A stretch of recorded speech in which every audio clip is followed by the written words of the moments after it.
Selamat siang, kembali lagi bersama saya di podcastnya HAJ untuk merayakan 37 tahun HAJ ulang tahun. Kali ini saya bersama pembina HAJ, Bapak Dr. Andes Widya Sawitar, akan mengisi podcast. Nah, eh, kita akan mendengarkan beberapa keterangan, beberapa hal yang akan saya tanyakan tentang HAJ apapun.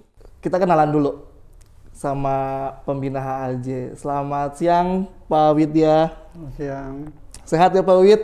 Alhamdulillah. Alhamdulillah. Oke, tanpa berlama-lama, kita langsung wawancara aja Pak Widnya, biar kita tahu semua tentang HAJ.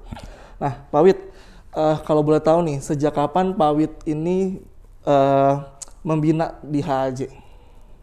Rasanya baru kemarin ya. Rasanya baru kemarin. Tahun 94.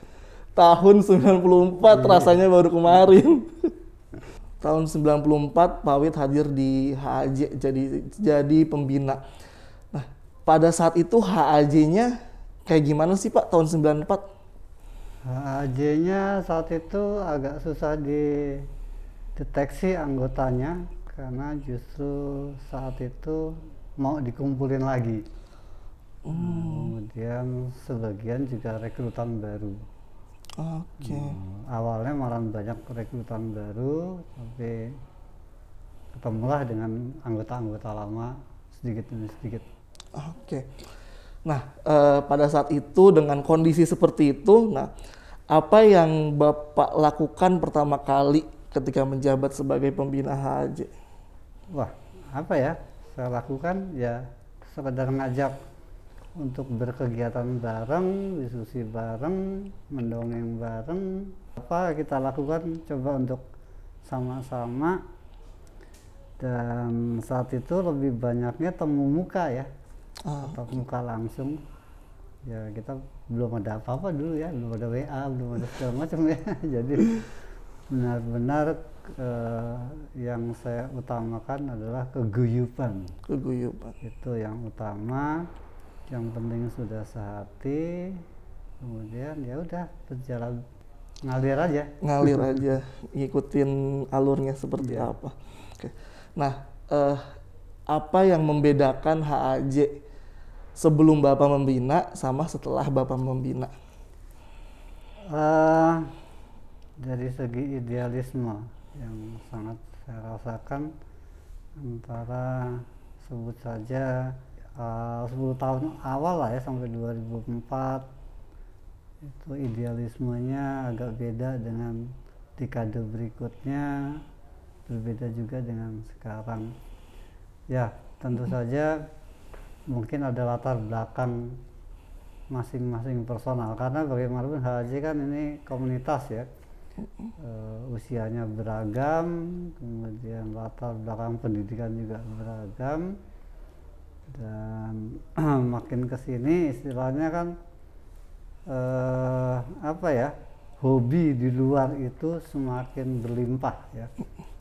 Jadi apakah mereka fokus atau tidak itu jadi suatu pertimbangan sendiri. Kalau mungkin lebih banyak berbagi dengan yang lain, pure HJ ya berarti memang tidak fokus ke sini, berarti idealismenya memang berkurang. Oke. Tuh. Nah, ketika saat itu tahun 94, mungkin tahun 90-an ya Pak. Animo masyarakat dengan HAJ itu kayak gimana? Kalau animo, rasa penasaran sih tetap bisa bertahan lah sampai sekarang ya. Yang membedakannya adalah masanya. Kalau masa zaman dulu kan memang belum banyak, kalau sekarang banyak. Maka tapi kalau dilihat dari presentasinya sih ya masih stabil. Nah, terus gimana sama yang sekarang Pak? Sekarang saya rasa agak kurang sekarang ya pergerakannya, dalam arti ketika ada kegiatan dan sebagainya itu masih butuh tenaga ekstra untuk bergerak bersama. Oke. Nah, Bapak punya suatu strategi mungkin sebagai pembina dalam membentuk HAJ ke depannya?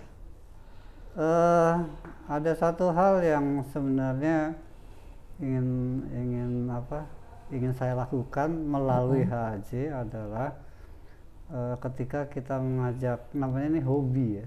Hobi kan berarti lebih ke arah PDKT ya, pendekatan personal dan sebagainya, itu lebih gencar mengajak massa ya, katakanlah ya, sebut saja ada seseorang dia masih antara memilih A dengan B, kita bisa nggak melakukan PDKT, milihnya A kayak orang pemilu aja, tapi dalam segi hobi ya. Jadi katakanlah demikian, kita bisa meyakinkan secara pendekatan personal bahwa orang yang masih 50-50 antara A dan B memilih A, yang dimana itu yang menjadi ladang kita berhobi. Oke. Nah, berikutnya nih Pak, apa saja sih faktor kunci dalam membina HAJ hingga bisa aktif sampai saat ini?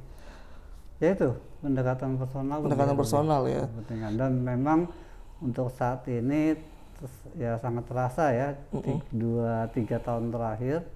Yaitu saya bilang tadi, kalau dulu memang berdasarkan ketemu. Jadi ketika kita mengutarakan sesuatu, segala ekspresi terbentuk.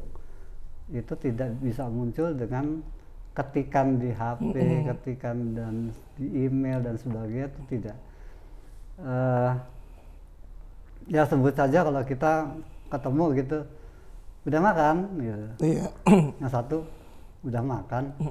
Ya berarti itu tidak susah lah kalau untuk tidak ketemu gitu. Dan bahasa wajah tuh lebih menentukan ya dalam hal-hal seperti ini itu. Dan itulah yang harus ditemukan kuncinya gitu. Dengan situasi seperti ini, bagaimana kita melakukan pergerakan dalam komunitas ini gitu. Oke. Nah, saya sedikit menarik tentang pada zaman itu ya, ngumpulin orangnya tuh kayak gimana. Mungkin kalau sekarang kan kita japri, WA, broadcast, WA, ayo ngumpul hari ini ada pertemuan. Nah, saat itu tuh kayak gimana Pak? Nah itu ya, itu lagi-lagi personal. Saya mengajak Anda misalnya, ngumpul ini ada seperti ini, gini. Sedemikian kita pun sebagai pembina menyediakan ruang dan waktu untuk orang itu terimpresi.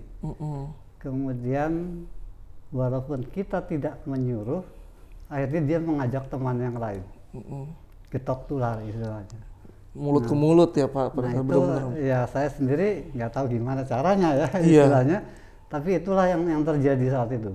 Jadi katakanlah 10 tahun pertama tuh terus bertambah.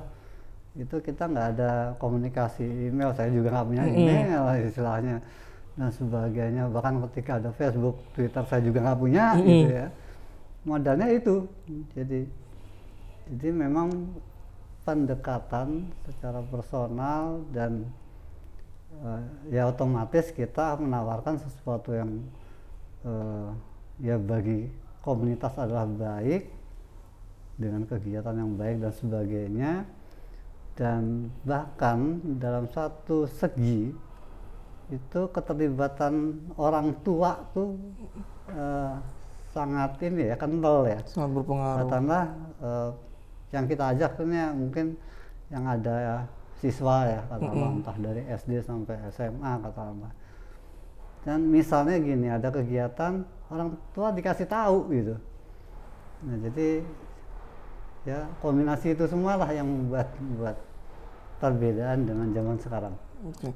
Nah, kalau boleh saya tahu juga nih Pak, program kerja saat itu, maksudnya ya saat tahun 94 itu, apakah udah sama kayak sekarang atau ada yang berbeda Pak? Tentu berbeda, dalam arti gini, awal-awal memang kita sifatnya mungkin lebih arah kayak gerilya atau spontanitas, kemudian atas dasar diskusi. Sebetulnya kita lagi diskusi, ya udah kita minggu depan ngapain begini ya sudah jalan. Tapi lama-lama kan ya setahun, 2 tahun, 3 tahun gitu, polanya mulai kelihatan. Yang sudah kelihatan kita legalin aja, bahwa misalnya kayak pertemuan itu berapa minggu sekali. Kemudian kita juga pernah beberapa kali start party, lama-lama terpola. Nah akhirnya kita legalkan, lama-lama terbentuklah setelah ya 5 tahun ke atas gitu, mulai kita bikin jadwal dan seterusnya. Oke. Nah, selama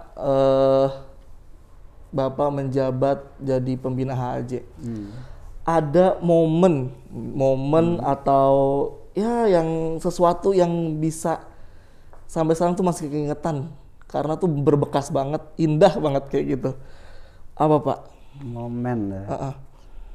Momen pertama mungkin yang cukup besar aja itu tahun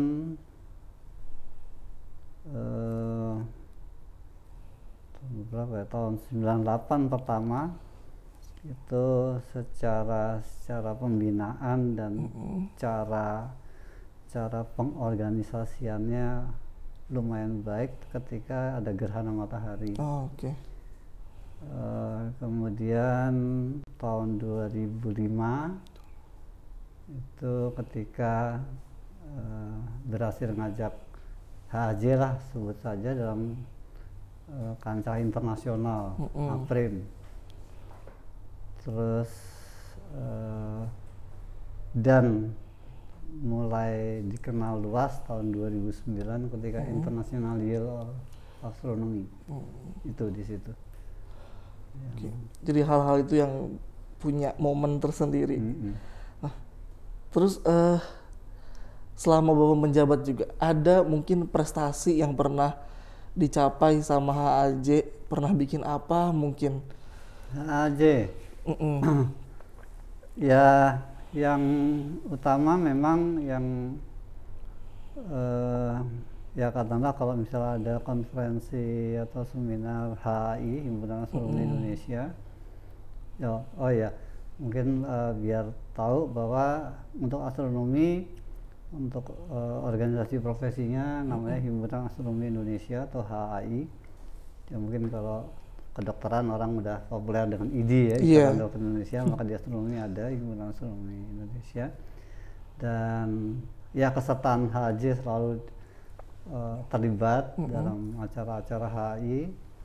Kemudian ya lagi-lagi tahun 2005 itu di mana ada konferensi Asia Pasifik untuk astronomi secara profesional, tapi di situ kita untuk pertama kali ya kemudian saya yang dapat tugas saat itu untuk mengadakan acara yang paralel tapi khusus untuk amatir. Dan dengan cukup nekat saya gabungkan HAJ dengan Himastron saat itu. Himastron. Jadi mahasiswa astronomi itu yang calon-calon profesionalnya, sementara saya dari HAJ saya gabungkan di situ dan itu berhasil, bahkan istilahnya menjadi standarnya untuk Indonesia ketinggian ketika mau dilaksanakan berikutnya gitu. Karena standar kita seperti itu, sementara mereka belum. Bahkan waktu itu dari Jepang pun juga perlu untuk datang ke kegiatan kita waktu itu diadakan di Bali. Itu kemudian tahun 2008 saat itu HJ terlibat banyak untuk beberapa personil di sini yang masih awet di sini juga. Itu sebagai asisten juri internasional Olimpiade Internasional Astronomi dan Astrofisik ya, IOAA ya. 2008 dan 2015 juga sama, anggota HAJ juga menjadi juri observasi. Setelah hampir 27 tahun ya, mungkin 27 tahun, 28 tahun Bapak membina HAJ. Nah, pandangan Bapak sendiri terhadap HAJ itu seperti apa? Dalam segi apa nih pandangannya? Menyeluruh mungkin Pak. Ya saya nggak ada yang lebih baik daripada berkata, ya pandangan saya baik untuk ya istilahnya dari segi kedewasaan organisasi ya, dalam arti kemapanan. Hanya ya itu lagi, satu yang saya harapkan bahwa tertib dan idealismenya masih harus ditingkatkan. Siap. Tertib dalam arti luas ya. Iya. Oke, terakhir nih Pak, sebelum kita menutup podcast pada siang hari ini. Usia HJ sudah 37 tahun, hampir kepala 4, sudah sangat matang. Nah, harapannya di usia yang sekarang tuh apa Pak?